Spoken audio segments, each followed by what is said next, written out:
"Can you open this? My late mom left it to me." The words hung in the sterile hospital air like a prayer nobody knew how to answer. 7-year-old Nadia stood there, her trembling hands clutching a wooden box painted with fading daisies, her eyes holding the kind of pain that shouldn't exist in someone so young. The man she'd approached, a complete stranger, drowning in his own grief, had no idea that in the next 30 seconds, both their lives would change forever. What was inside that box would shatter him completely. But sometimes being broken is the only way to let the light in. Before we continue, please tell us, where in the world are you tuning in from? We love seeing how far our stories travel. Excuse me, are you Strong? Archer Lowe looked up from his cold coffee to find a small girl standing beside his table. She couldn't have been more than 7, maybe 8, wearing a blue sweater that hung loose on her thin frame. A blue knit cap covered her head completely, and her hands, those tiny, trembling hands, clutched a wooden box like it contained the secrets of the universe. "This is stuck." She held up the box, and he could see her fingers shaking with more than just effort. "I've been trying for 3 days, but my hands, they don't work so good anymore." The words "anymore" hit something deep in Archer's chest. He noticed the IV port partially visible under her collar, the dark circles beneath her eyes that looked like bruises against her pale skin. "Would you like me to try?" The girl hesitated, pulling the box closer to her chest. "It's very special. You have to be careful." "Promise you'll be careful?" "I promise," Archer said, pulling out the chair next to him. "Why don't you sit down? I'm Archer, by the way." "Nadia," she replied, climbing onto the chair with visible effort. She placed the box on the table, but kept both hands on it, as if afraid it might disappear. "That's pretty stuck, huh?" Archer examined the box carefully. It was handmade, with small painted daisies covering the lid, some flowers vibrant, others fading. The latch had been painted over multiple times, sealed shut by layers of love and time. "This is beautiful," he said, pulling out his pocket knife. "Someone made this just for you?" Nadia nodded, but didn't elaborate, her eyes tracking every movement of his hands as he worked the blade carefully around the latch. The cafeteria buzzed around them. Nurses grabbing quick dinners, families waiting for news, the eternal rhythm of hospital life. But their table felt like an island of suspended time. "You were sitting here for a really long time," Nadia said suddenly. "I was watching you. You kept looking at your phone but not really seeing it. My mama used to do that with my picture." Archer's hand stilled for a moment. This child had been watching him? For how long? And why? "Sometimes phones are just something to look at," he said carefully, returning to the latch. "No," Nadia said with the certainty only children possess. "You were looking at someone who isn't here anymore." The knife slipped slightly, but Archer caught it. "What makes you think that?" "Because you have the same look my mama had near the end, like you're carrying something heavy that no one else can see, like you're broken but trying not to show it." Finally, with a small click that seemed to echo in the space between them, the latch freed, the box could open. But Nadia didn't move, her eyes filled with tears that she blinked back fiercely. "Hey," Archer said gently, "what's wrong? I didn't break it, did I?" She shook her head. "It's just that now that I can open it, I'm scared." "Why are you scared, Nadia?" The little girl was quiet for so long that Archer wondered if she'd answer at all. Around them, the hospital cafeteria continued its dance, trays clattering, coffee brewing, lives intersecting briefly before spinning away. But Nadia seemed to gather courage from somewhere deep inside, the same strength that had given her to approach a stranger. "My mama made this box," she finally whispered. "She died 4 months ago." The words landed between them like stones in still water, ripples expanding outward. Archer felt his chest tighten, remembering another death, another loss that had brought him to this very cafeteria. "I'm so sorry, sweetheart. She was sick for a really long time. We didn't have a home anymore because she couldn't work. We stayed in shelters, moving around a lot. But she always kept this box safe, even when we had to leave everything else behind, Even when she could barely walk, she protected this box. She must have loved you very much. She did, Nadia's voice cracked like thin ice. On her last day in the shelter medical room, she could barely talk. Her voice was all whispers and air, but she held my hand so tight and told me about the box. She said there was something inside for me, but I couldn't open it alone. Archer waited, sensing there was more. She said I'd know when I found the right person to open it with. Someone who would understand. Someone who knew what it was like to have a broken heart that still keeps beating even when you don't want it to. Archer felt exposed, like this child could see straight through him. And you think I understand? I know you do, Nadia said simply. When I saw you sitting here all alone, staring at nothing and everything at the same time, I just knew. You've lost someone too, haven't you? Someone who made you whole? The question unlocked something in Archer. My wife, 6 months ago. Sudden stroke at 39. What was her name? Camila. That's a pretty name. Did she work here? She was a nurse. We used to meet in this cafeteria for lunch when she had breaks. I did electrical work in the East Wing today. Told myself I was just grabbing coffee, but you wanted to be where she was, Nadia finished. I understand. Sometimes I go to the shelter where Mama died. They don't let me in, but I stand outside and remember. Where do you live now, Nadia? Willowbrook Foster Home. But I'm here at the hospital most of the time. I have leukemia. Found out 2 months after Mama died. Mrs. Potts, she's my social worker. She says that's why nobody wants to adopt me. What do you mean? Nadia shrugged with practiced indifference. I'm too sick. Too expensive. Too much trouble. The treatments cost a lot and I throw up all the time. Sometimes I can't walk. My hair fell out, touched her knit cap, and the doctors say I have at least 8 more months of treatment, maybe more. Who wants a kid like that? Archer felt anger rise in his throat, not at Nadia, but at a world that could make a 7-year-old believe she was too much trouble. You're not trouble, Nadia. You're a little girl who deserves love. That's what Mama used to say. But Mama's gone. She looked at the box again. Will you stay while I open it? I don't want to be alone when I read what she wrote. She promised she left me a letter. With shaking hands that seemed too small for such a momentous task, Nadia lifted the lid. The hinges, frozen for months, creaked softly.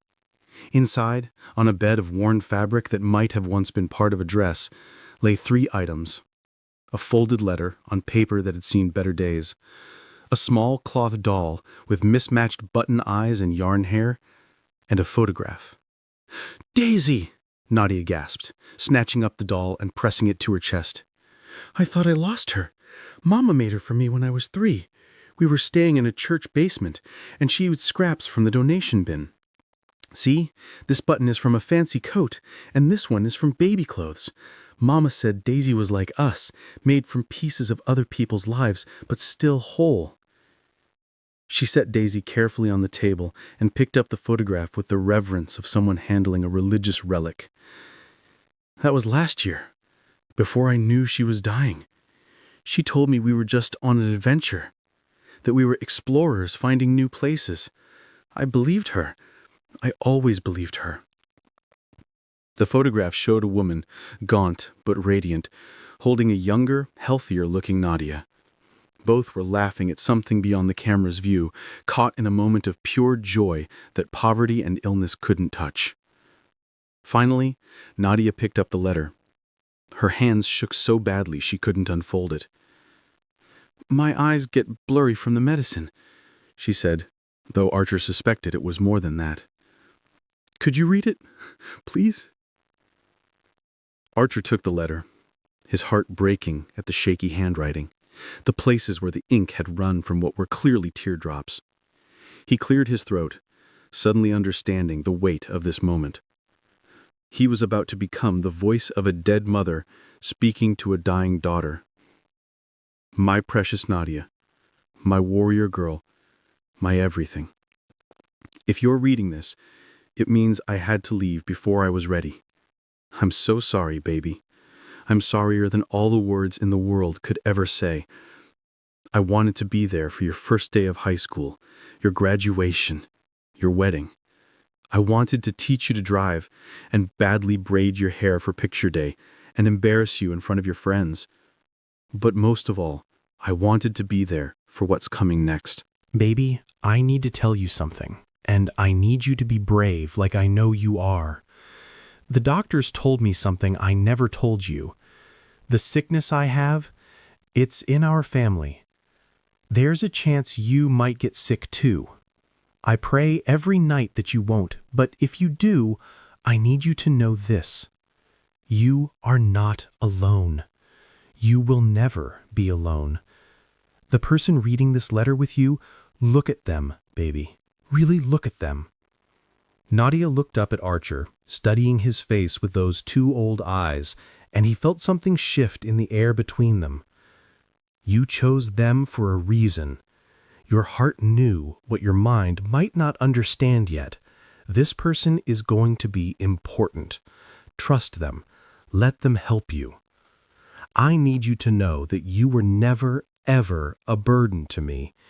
Every night we went hungry, I was full because I got to look at you. Every time we had to move, it was an adventure because you were with me. You turned a cardboard box into a castle, a shelter cot into a magic carpet. You are magic, Nadia, pure magic. If you do get sick, fight. Fight with everything you have, not because you're afraid to join me. I'll wait for you forever if I have to, but because the world needs your light. Someone out there needs exactly the kind of love only you can give. Archer had to stop, his voice breaking. Nadia reached over and patted his hand, this dying child comforting him. "It's okay," she whispered. "Keep going, please." Remember when we used to watch the sunrise through the shelter window? You'd ask me why the sun came up every day, even when things were hard? I told you it was because the sun had a job to do, to bring light to people who needed it. You're like that sun, baby. You have a job to do. There are people who need your light. To whoever is with my daughter right now, she chose you. In all this big, lonely world, she chose you to share this moment. That means something. She has a gift for seeing hearts, for knowing who's safe, who's kind, who needs love as much as she does. Please, if you can, don't let her be alone. She's been alone too much already. She's 7 years old and she's already faced more than most adults. She deserves birthday parties and bedtime stories and someone to check for monsters under the bed, even though the real monsters are the ones in her blood. Archer looked at Nadia, who had tears streaming down her face, Daisy clutched to her chest. "Nadia, my love, my heart, my reason, be brave. Love hard even when it hurts. Trust the person beside you, and know that wherever I am, I'm loving you. Every sunset, every flower, every moment of joy you feel, that's me, loving you from wherever I am now. You were the best thing that ever happened to me. Being your mama was the greatest privilege of my life. Until we meet again in the sunrise. Mama. P.S. I hid Daisy in here so you'd have something to hold when the needles hurt. She's brave like you." The letter fluttered to the table as Archer set it down with shaking hands. Nadia had buried her face in Daisy, her small body shaking with sobs that seemed too big for someone so small. "She knew," she choked out between gasps. "She knew I'd get sick. She knew I'd be alone." Without hesitation, without thought, Archer pulled her into his arms. She was so light, like holding air and heartbreak and hope all at once. Her bones felt fragile like bird wings through the thin sweater. "You're not alone," he whispered fiercely into her knit cap. "Not anymore." "The treatments make me so sick. I throw up until there's nothing left. Then I throw up nothing.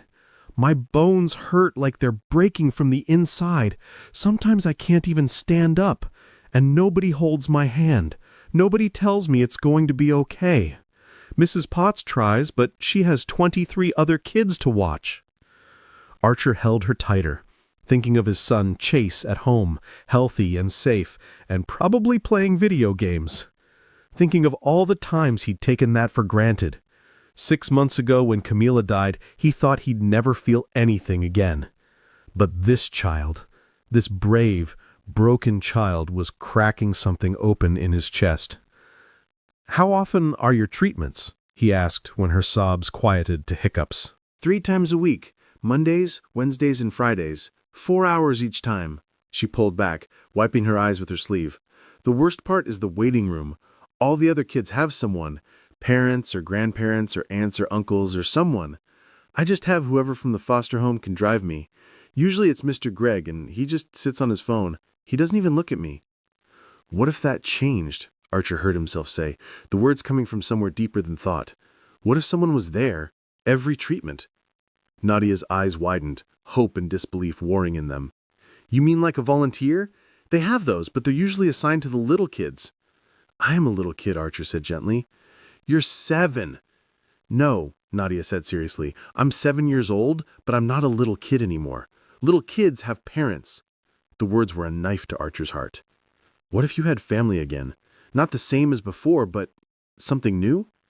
You want to be my family? Nadia whispered, the words barely audible. But you don't even know me. I might die. The doctors say the chances are good, but sometimes I hear them whispering. I know what poor prognosis means. My son Chase is 8, Archer said, surprising himself with how clearly he could see this path forward. His mom died 6 months ago. We're both pretty broken right now. We don't laugh much. The house is too quiet. But maybe broken people can help fix each other. You have a son, Nadia asked? Does he like books? I love books, but the foster home only has old ones with pages missing. He loves books and Legos and really terrible jokes that make no sense. I don't know any jokes, Nadia admitted. Mama and I never had much to laugh about. Then Chase will teach you. He knows hundreds. What do you say, Nadia? Will you let us try? The next Monday, Archer was there when the van from Willowbrook Foster Home pulled up to the hospital. Nadia's face when she saw him waiting could have powered the entire city. She ran, despite her weakness, straight into his arms. You came! You actually came! I told you I would. People say a lot of things. Archer held her hand when they inserted the IV, feeling her squeeze so hard he thought his bones might break, but he didn't let go. He read to her from a book he'd brought, The Secret Garden, because it seemed right, a story about broken children finding healing. When the nausea hit, he held the bucket, rubbed her back, and told her about Chase, about Camila, about the life they used to have and the life they were trying to build. Tell me about your mama, he said during a particularly bad wave. What was her favorite thing? Sunrises, Nadia gasped between heaves. She said they were proof that no matter how dark things got, light always came back.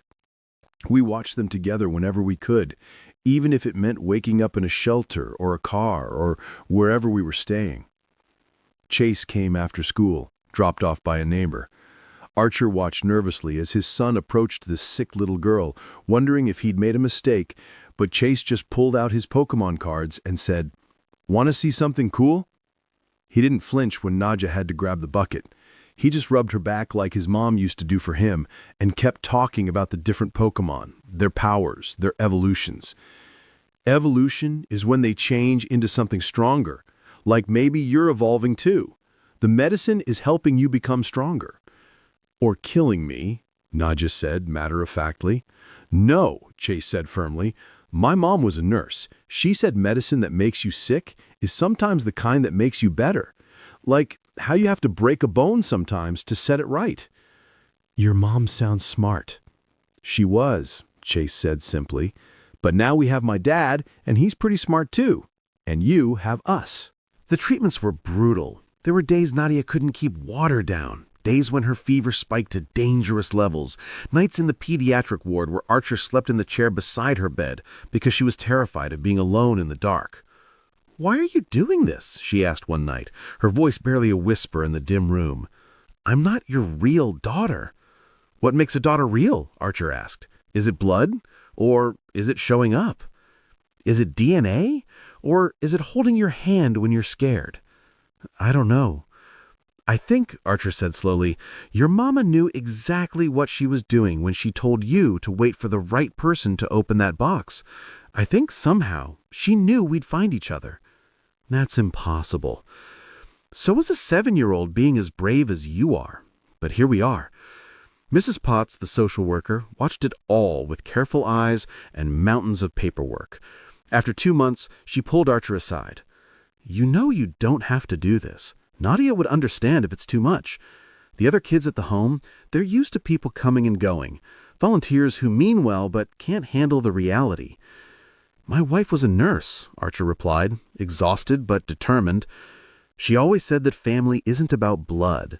It's about who shows up when the showing up is hard. I'm showing up. Even if the treatment doesn't work, the new protocol they want to try, it's aggressive, risky. Archer looked through the window at Nadia and Chase, heads bent together over a puzzle, Chase patiently helping her when her hands shook too much to place the pieces. Especially then. The paperwork for emergency foster placement began. Background checks that scrutinized every aspect of Archer's life. Home visits where social workers checked every outlet, every sharp corner, every possible danger. Interviews that asked the same questions different ways, probing for any sign he might not be serious. Why do you want to foster a terminally ill child? They asked. She's not terminally ill, Archer corrected. She's fighting. There's a difference. But if she doesn't make it, then she won't die alone. She won't die thinking she was too much trouble. She'll die knowing she was loved, that she mattered, that someone fought as hard for her as she's fighting for herself. When they interviewed Chase, asking how he felt about Nadia possibly living with them, he said simply, "She's already my sister. We're just making it official. And she's going to get better. I know it." How do you know? Because she promised to teach me how to watch sunrises the way her mama taught her. You can't break a promise like that. Month 5 of treatment nearly broke them all. Nadia's body stopped responding to the first protocol. Her white blood cells plummeted. She lost more weight, becoming skeletal, spending more time unconscious than awake. Archer took family medical leave from work, burning through savings Camila had insisted they keep for emergencies. "This qualifies," he told her picture one night. "I hope you understand." He and Chase essentially moved into the hospital. They took turns reading to Nadia when she was conscious, singing the songs her mother used to sing, learned from a video the shelter had made of her mother months before, telling her stories about the sunrise even when her eyes wouldn't open. Please, Archer found himself praying to whoever might be listening, to Camila, to Nadia's mother, to the universe itself. Please don't take her. We just found each other. The doctor started a new protocol, aggressive, experimental, their last real shot. The side effects were severe. Nadia's skin blistered. Her throat became so raw she couldn't speak. But through it all, she held on to Daisy with one hand and Archer or Chase with the other. If you've ever wondered whether miracles still happen, whether love can truly heal, whether families can be born from loss, don't click away. This story isn't over, and neither's hope. Slowly, so slowly that at first no one dared believe it, she began to improve. Her blood count stabilized, then started climbing. The cancer cells that had been multiplying relentlessly began retreating.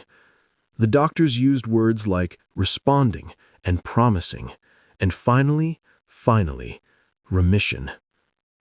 The day the word remission was spoken, Chase started crying and couldn't stop. "I was so scared," he admitted, clinging to Nadia. "I already lost Mom. I couldn't lose you too." "You won't," Nadia promised, though she was crying too. "I'm too stubborn. Ask anybody." By month 7, she could walk short distances without help, By month 8, she was racing Chase down the hospital corridors when the nurses weren't looking, her laughter echoing off the walls like music. The day Nadia was officially released from active treatment, moving to monitoring phase, Archer and Chase were there with a banner that read, "Welcome home, warrior princess." But the real homecoming came a week later, when the adoption papers were finalized. The courthouse was old, with high ceilings and windows that let in streams of morning light. Nadia stood before the judge, still thin, still wearing a knit cap over her slowly growing hair, holding Daisy in one hand and Archer's hand in the other. Chase stood on her other side, their own hands linked. "Do you want this adoption, Nadia?" the judge asked gently. "Yes," she said clearly, her voice strong despite everything she'd been through. "My mama told me I'd find my family. She was right. She's always right." "And you, Chase, do you want Nadia to be your sister?" "She already is," Chase said. "This is just paperwork." The judge smiled. "Mr. Lowe, you're taking on a significant responsibility. Nadia will need continued medical care, monitoring, possible future treatments. Are you prepared for that?" Archer thought of Camilla, how she would have loved this brave little girl, how she would have opened their home without hesitation. "Your Honor, 6 months ago I lost my wife. I thought I'd never feel whole again. Chase and I were drowning, just going through the motions of living. Then Nadia walked up to me in a hospital cafeteria and asked me to open a box. Inside that box was a letter from her mother, but really it was a map to finding family where you least expect it, to discovering that love multiplies when you give it away, to learning that sometimes the best families are the ones you choose. Then by the power vested in me by the state, I declare this adoption final. Congratulations to the Lowe family, all 3 of you." The bang of the gavel sounded like a beginning. That night, as Archer tucked both children into bed for the first time in their shared room, Nadia had been too scared to sleep alone, and Chase had immediately offered to share. Nadia pulled out her mother's letter. "Dad," she said, the new word still unfamiliar but precious on her tongue. "Do you think Mama and Chase's mom are friends in heaven? I think they're up there together, probably planning all this from the beginning." "Planning what?" "How to make sure their kids weren't alone. How to turn 3 broken hearts into one whole family. How to teach us that sometimes the worst things that happen to us can lead to the best things." "Mama was right," Nadia said, hugging Daisy close. "She said love multiplies when you give it away. I didn't understand then, but I do now." "What do you mean?" "I loved her, just her, and that love felt so big it filled up my whole heart. But now I love you and Chase too, and somehow my heart got bigger. The love didn't divide, it multiplied, just like she said it would." Chase climbed out of his bed and into Nadia's, careful not to jostle her. "Tell us about the sunrises again, the ones you watched with your mom." Nadia smiled, settling between her brother and father. "Mama said every sunrise was a promise that no matter how dark the night got, light would always come back. She said we were sunrise people, the ones who get up early enough to see the promises being kept. Can we watch one tomorrow? All 3 of us?" "Every tomorrow," Archer promised. "Every single tomorrow we get." 2 years have passed since that day in the hospital cafeteria. Nadia's hair has grown back in soft brown curls that Camila would have loved to braid. She still has checkups every 3 months, still carries Daisy to every appointment, still reads her mother's letter when the fear creeps in. But she's not alone. She has a father who shows up to every appointment, who holds her hand during every blood draw, who celebrates every clear scan with ice cream for breakfast. She has a brother who taught her to ride a bike, who shares his Halloween candy even though she can only eat certain kinds, and who still sleeps in the same room, because nightmares are less scary when you're not alone. And she has a home. Not just a house, but a home where she's not too expensive or too much trouble or too sick to love. She's exactly enough. She's exactly right. She's exactly where she belongs. The wooden box sits on their mantel now, next to photos of Camila and Nadia's mother, 2 women who never met, but whose love transcended death to bring their children together. Sometimes Archer finds Nadia standing there, talking quietly to both pictures, telling them about her day, her dreams, her fears, her joys. "Do you miss her?" he asked once, finding her there on the second anniversary of her mother's death. Every day, Nadia replied, but missing her doesn't hurt the same way anymore. It's like, remember when I had that surgery and the doctor said the scar would always be there, but eventually it would fade and stop hurting? Yes. Missing her is like that. The scar is always there, but now it's just part of me. It doesn't hurt to touch it anymore, and sometimes when I see a sunrise or smell lavender, she always smelled like lavender from this lotion the shelter gave out, sometimes I feel like she's right here. I feel that way about Camila sometimes, especially when I see you and Chase together. She would have loved you so much, Nadia. She does love me, she corrected. Love like that doesn't die. It just changes shape, like water becoming clouds, becoming rain. Different forms, same love. And every sunrise, just as she promised, Nadia stands at the window, sometimes alone, sometimes with Chase, sometimes with Archer, sometimes with all three of them together. She watches the sky change from black to purple to pink to gold, and she whispers the same words. Hi, Mama. I'm still shining, just like you asked. And guess what? I'm teaching others to shine too. Chase and Dad, they're sunrise people now. We all are. We get up early enough to see the promises being kept. The sun always rises, the light always returns, and somewhere, two mothers smile, knowing their children found exactly what they needed, each other. Love doesn't divide when you share it. It multiplies. It grows. It heals. It transforms strangers in a hospital cafeteria into family, turns a wooden box into a bridge between worlds, makes broken hearts whole again, not by replacing what was lost, but by growing around it, like a tree growing around a fence until they become one thing, stronger for having been broken. That's the magic Nadia's mother knew. That's the gift she left in that box. Not just a letter or a doll or a photograph, but a future, a family, a love that multiplies when you give it away. And every morning when that sunrise paints the sky with promises, three hearts beat as one, knowing that sometimes the best families aren't the ones you're born into, they're the ones you find when you're brave enough to ask a stranger, "Are you strong?" And they're brave enough to answer, "I suppose I am." If this story touched your heart, if it reminded you that families come in all forms, that love finds a way even through loss, please share it with someone who needs to hear it. Subscribe to Everbell's Stories for more tales that remind us we're never truly alone. And remember, be someone's sunrise. Be the light that comes back after the darkness. You never know whose life you might change just by showing up. The box still opens now, easily, smoothly. Inside, Nadia keeps new treasures, a picture of her adoption day, a pressed flower from Camila's grave that she and Chase picked together, a small stone from the beach where they scattered some of her mother's ashes on a sunrise that painted the whole world gold. But the most precious thing isn't kept in the box. It lives in three hearts that beat together. In Sunday morning pancakes, in homework help, and family movie nights where they all pile on the couch. It lives in Chase reading to Nadia when she has bad days, in Archer knowing exactly how she likes her toast, and the way they all look out for each other's broken places and handle them with care.